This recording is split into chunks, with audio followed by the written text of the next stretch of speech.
Hi everybody, this is Boogash Reviews, and today I'm going to be doing a review on the 1000 Toys Hellboy figure. So before we take a look at Hellboy, let's take a look at the accessories that he comes with.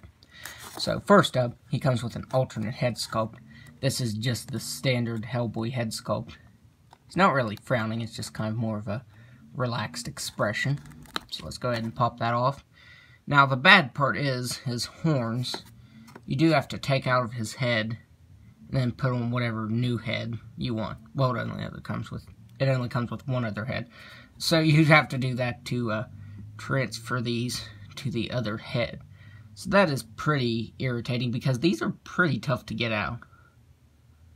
And I don't want to break them. So I mainly just leave it on this head sculpt, the angry head sculpt. Let's go ahead and put that on there. And there, that looks really good. And he comes with some alternate left hands here. Now he won't come with any right hands, of course, because of the right hand of doom there. So let's go ahead and pop these out. Now these are a little bit tricky to pop out. I have them displayed with the relaxed hand right there. He comes with a fist. Okay, so here he is with the fisted hand on. And changing these hands out is pretty difficult. This is already a bit gappy, and sometimes this wants to come out of his arm once you replace them. So now, let's try and get some other hands on here. So yeah, these are pretty hard to get on there. That's why I just want to leave him with the next hand I show. It's the trigger finger hand. And I prefer leaving him with that. That way I don't, break this trying to get any other hands on there. So, okay.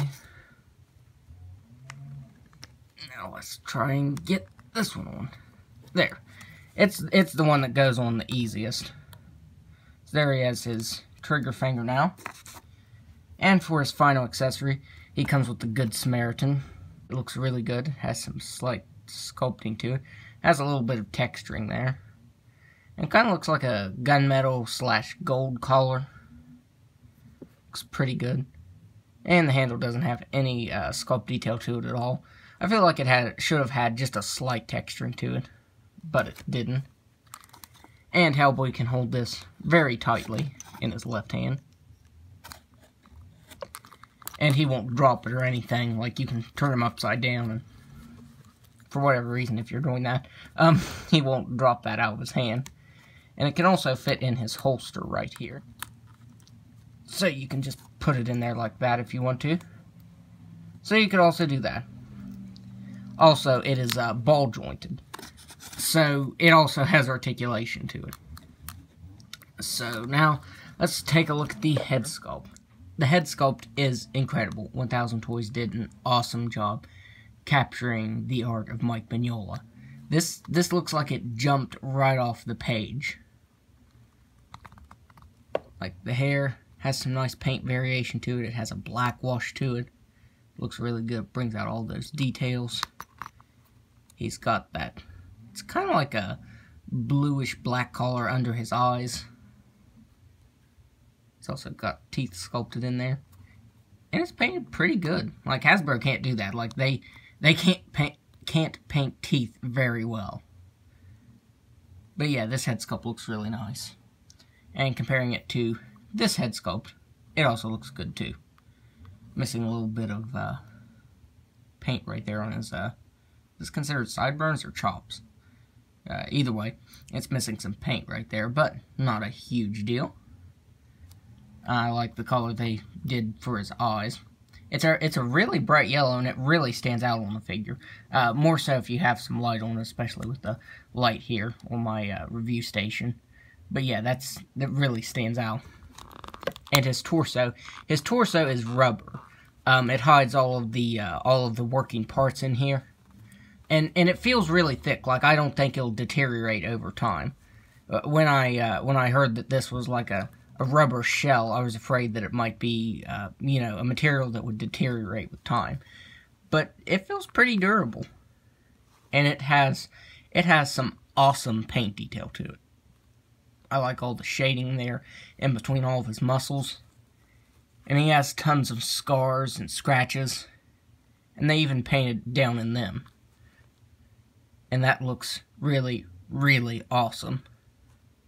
Like, this figure, I want to say it's probably my favorite figure of the year.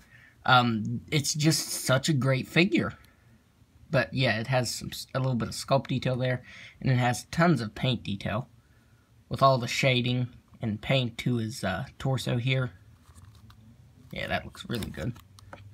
On the right hand of Doom, it also has some scratches and stuff sculpted in it, and it has some paint right here. It's that it's the same color as this, kind of a really, really dark red color. It's not quite black.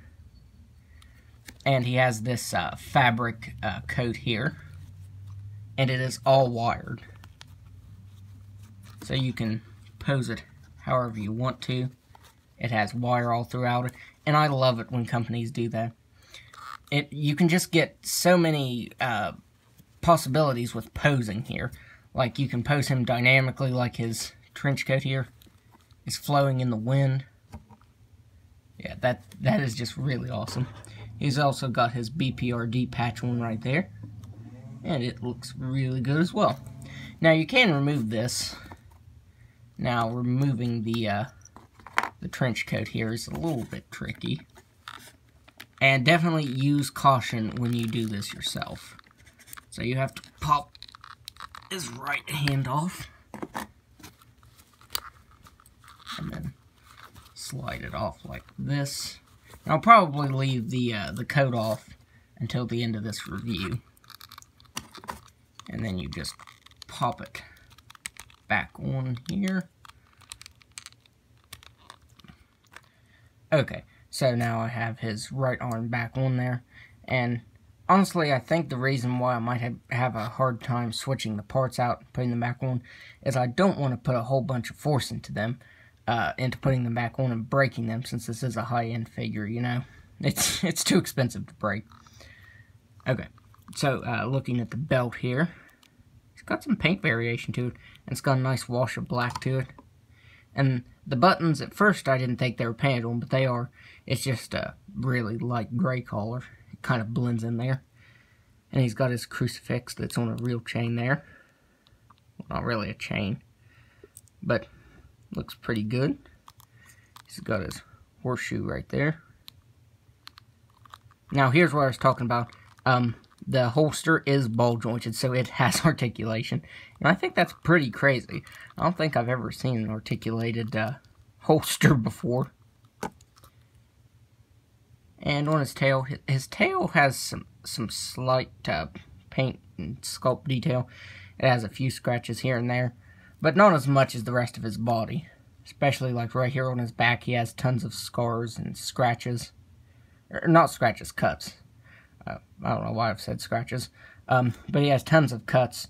I feel like his tail should have that much too.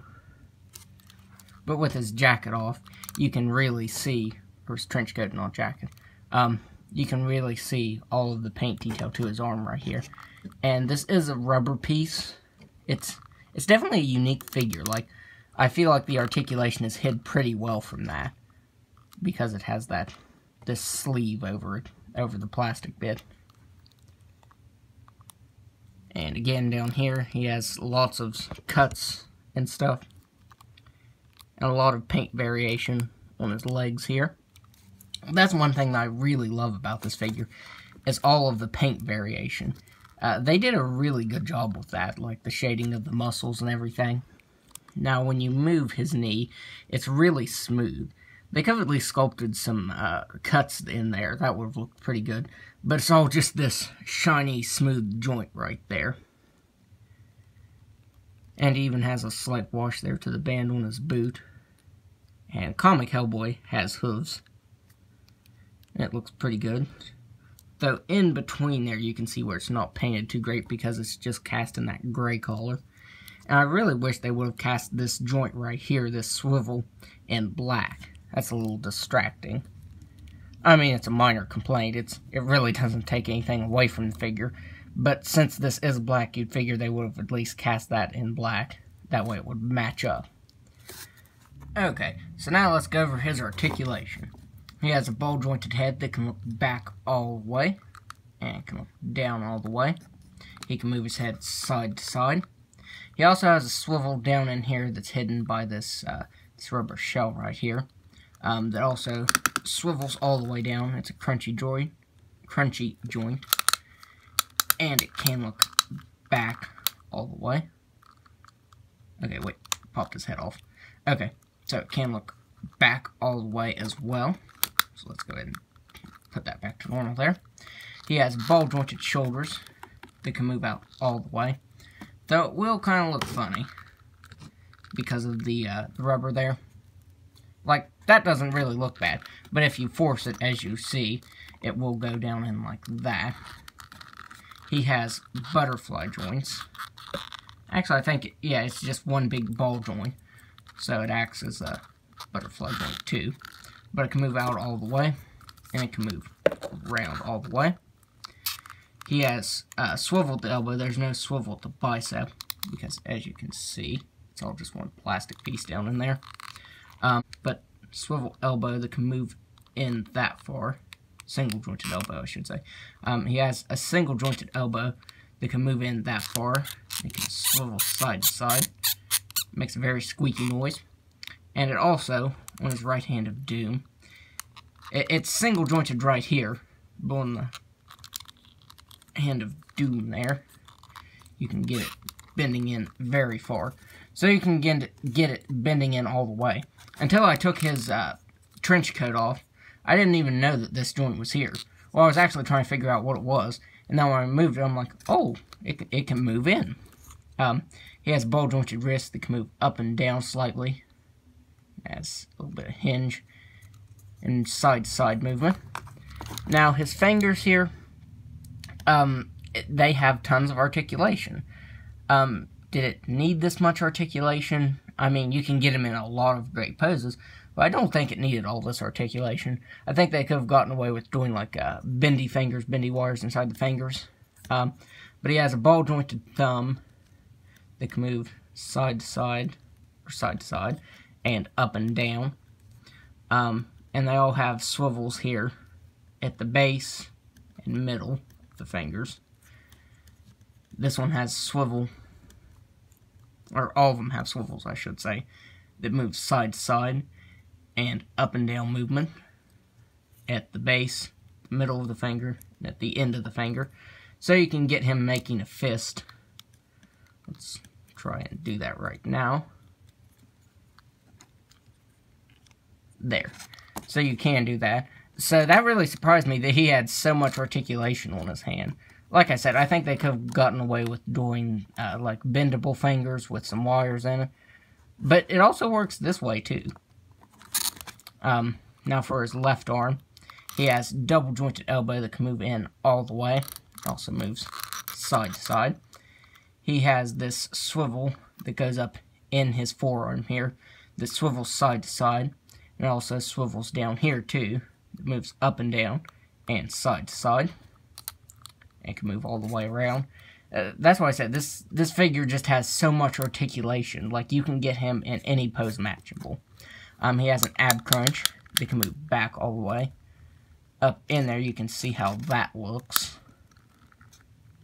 So there's that crunchy joint. You can crunch forward that far. Like I said, that doesn't look too bad. I mean, if you push it very forward like that, yeah, that's going to look bad.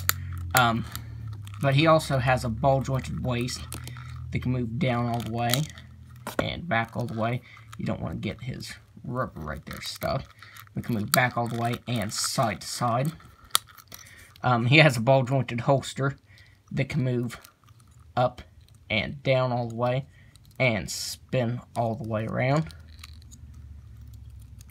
He has ball jointed hips that can move out all the way. He can do a complete split. He can kick forward that far. I mean, he does have pretty short legs, so that's about all the farther you're going to get out of him.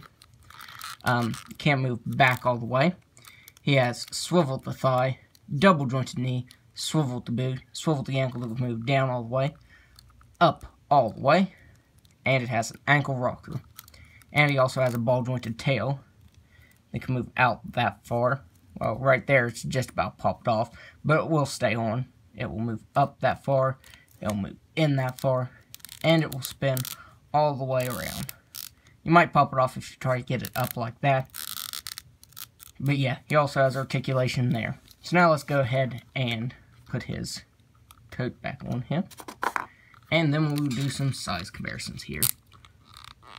There. Maybe I shouldn't be afraid to pop this off.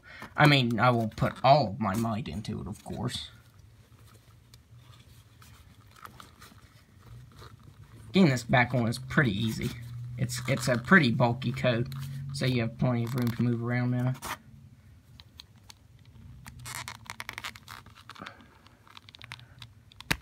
There. Now let's put his gun back in his hand. There. Now he has his gun back in his hand. Now, since I was going over the articulation, I did want to show this off just a little bit more. The wire in his coat, it has it in the collar right here, so you can move that. And it has it on the outside of his coat. So, my favorite thing is to make it look like the wind's blowing with his coat here. Like that. And that looks really awesome. Like I said, I just love the fact that it's wired. Okay, so now let's do some size comparisons here. Okay, so first up, I don't have any other Hellboy figures, which hopefully 1000 Toys will release a Liz figure and Abe Sapien. That would be really awesome. Here he is next to Batman. It actually scaled pretty well. This is a multiverse figure. I should have gotten a Marvel Legends just for size comparison. But yeah, if Batman scales and he's multiverse, then they should scale together with Legends. Here he is next to The Darkness. I wanted to do some comparisons to some other non-Marvel and DC characters. And he also scales with him. I really wish he was looking up, though, not constantly looking down at the ground. And finally, here he is next to Witchblade. And wasn't this an actual crossover, Witchblade and Hellboy? Or was I just imagining that? But anyways, there they are next to each other.